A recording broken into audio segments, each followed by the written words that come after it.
اے پیغمبر، یہود و نصارہ آپ کے خلاف برسر پیکار ہیں، آپ کے خلاف سازشیں کرتے رہیں گے، کبھی آپ سے دوستی نہ کریں گے اور نہ ہی کبھی آپ سے راضی ہوں گے۔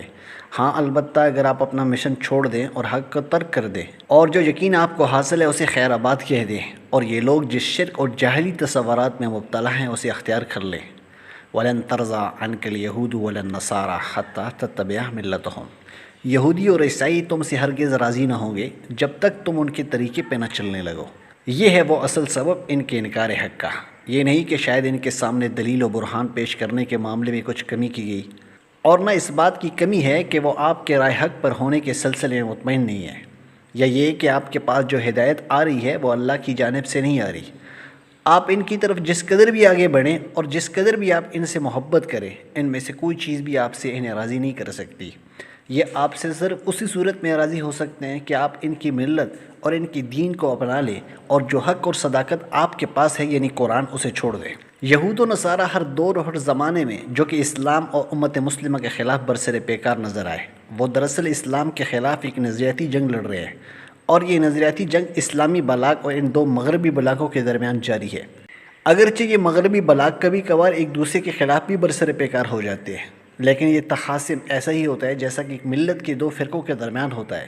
جبکہ اسلام اور مسلمانوں کے مقابلے میں یہ دونوں فرقے یہود و نصارہ ہمیشہ متحد نظر آئے۔ اپنی حقیقت اور اصلیت کے اعتبار سے یہ ایک نظریاتی جنگ ہے، لیکن یہودی اور عیسائی جو کہ اسلام اور مسلم دشمنی میں غرق ہیں، اسے مختلف رنگ دیتی رہی اور اس کے اوپر مختلف قسم کے جھنڈے لہراتی رہی، اور یہ کام وہ نہایت ہی مکاری اور فریب دہی کے ساتھ ہمیشہ کرتے رہے۔ اس سے قبل مسلمانوں کے خلاف نظریاتی جنگ لڑ کر یہ لوگ مسلمانوں کے اس والہانہ عشق کا تجربہ کر چکے ہیں جو انہیں اپنے دین اور نظریہ حیات کے ساتھ ہے۔ اسلام کے ان دشمنوں نے بڑی ہوشیاری کے ساتھ پلٹا کھا کر اپنی جہد و جہد کا انوار اور جھنڈا تبدیل کر دیا۔ اب انہوں نے نظریاتی جنگ کا اعلان کیے بغیر اسلام کے خلاف لڑائی شروع کر دی، کیونکہ نظریاتی جنگ میں وہ مسلمانوں کے جذبات اور جوش و خروش سے خائف تھے۔ اب یہ لوگ وطن اور اقتصادیت، سیاست اور جنگی مراکز کے حصول کے لیے اور ایسے ہی دوسرے مقاصد کے عنوان سے آگے بڑھے، اور بعض غافل اور فریب خوردہ مسلمانوں کے دلوں میں یہ بات ڈال دی کہ عقائد اور نظریات کی جنگ اب قصہ پرینہ بن چکی ہے جس کا کوئی مفہوم نہیں ہے۔ اب دین و عقیدے کی بنا پر علم جہاد بلند کرنا اور مار کا آرائی کرنا جائز نہیں ہے۔ یہ حقیقت ان متعصب اور بذات شکست خوردہ دشمنان اسلام کی خصوصیت، اور یہ روش انہوں نے محض اس لیے اختیار کی کہ وہ مسلمانوں کے نظریاتی جوش اور غیظ و غضب سے محفوظ رہیں، جبکہ اپنی نیت اور مقاصد کے اعتبار سے یہ کٹر قسم کے صہیونی اور بین الاقوامی صلیبی، چاہے وہ عالمی کمیونسٹ ہی کیوں نہ ہو، دراصل یہ سب لوگ اپنی راہ سے سگ گراہ اسلام کو اپنے سامنے سے ہٹانے میں مصروف ہیں۔ تاریخ اس بات کی گواہ ہے کہ وہ اس سے پہلے ہمیشہ ایک طویل عرصے تک اس سے ٹکر لیتے رہے، مگر اسلام نے ان سب کو شکست دی۔ غرض یہ کہ یہ ایک نظریاتی جنگ ہے، یہ نہ تو کسی قطع ارضی کا جھگڑا ہے، نہ مفادات کا تنازع ہے، اور نہ جنگی اہمیت کے مقامات پر نزاع ہے۔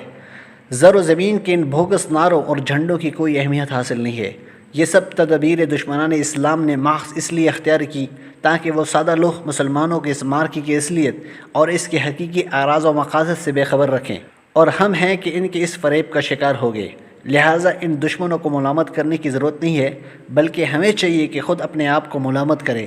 کیونکہ ہم نے نبی صلی اللہ علیہ وسلم کی سنت اور اللہ تعالیٰ کی ہدایت کو ترک کر دیا جو اس نے نبی صلی اللہ علیہ وسلم کو امت مسلمہ کی رہنمائی کے لیے دی تھی، جبکہ اللہ تعالیٰ سب سے سچا ہے اور ان کا فرمان بھی صاف اور واضح ہے۔ وَلَن تَرْضَىٰ عَنْكَ الْيَهُودُ وَلَا النَّصَارَىٰ حَتَّىٰ تَتَّبِعَ مِلَّتَهُمْ، اور یہود و نصارہ آپ سے اس وقت تک راضی نہ ہوں گے جب تک آپ ان کے طریقے پر نہ چلنے لگے۔ یہ پیغام جو کہ اللہ تعالیٰ نے پوری امت کو اس سے آگاہ کیا، وہ مسلمانوں سے صرف ایک ہی قیمتی چیز مانگتے ہیں، اس کے سوا جو کچھ بھی ہو وہ انہیں قبول نہیں ہے۔ لیکن سچی ہدایت اور اٹل فیصلہ یہی ہے، قُلْ إِنَّ هُدَى اللَّهِ هُوَ الْهُدَىٰ،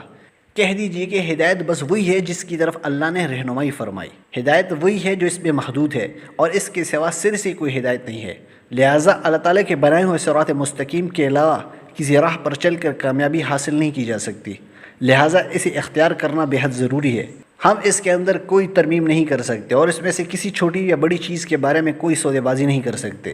یہ ہدایت پوری کی پوری قبول کرنی ہوگی، جو چاہے قبول کرے اور جو چاہے انکار کر دے، لیکن خبردار کہ ایمان و ہدایت کی خواہش یا ان کی محبت اور دوستی کہیں تمہیں سرائے حق سے اور صراط مستقیم سے ہٹا نہ دے۔ وَلَئِنِ اتَّبَعْتَ أَهْوَاءَهُمْ بَعْدَ الَّذِي جَاءَكَ مِنَ الْعِلْمِ مَا لَكَ مِنَ اللَّهِ مِنْ وَلِيٍّ وَلَا نَصِيرٍ،